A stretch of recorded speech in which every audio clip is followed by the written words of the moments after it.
How to change Facebook cover photo without notifying anyone. So now go ahead and launch the Facebook application. Then head over to the menu icon, which is the three horizontal lines located on the upper right corner. And then tap your profile icon. Now tap the camera icon located on the lower right corner of your cover photo, to which a panel will slide from below, providing you with these options.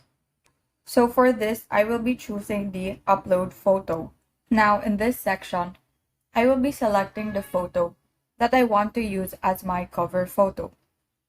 So as you can see in this page, you are not given the option to hide from others, unlike when you change your profile picture. So what you can do is to tap the save button located on the upper right corner.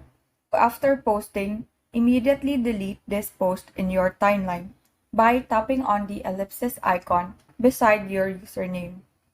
Then select the hide from profile. Then select confirm. Now it states that this post is no longer shown on your timeline.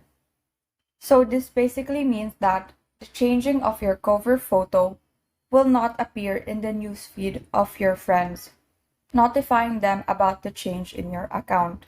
But when you scroll up, you will see that the cover photo is not deleted, and it will stay there unless you purposely delete it. And so that is how you change Facebook cover photo without notifying anyone. Thank you and have a great day.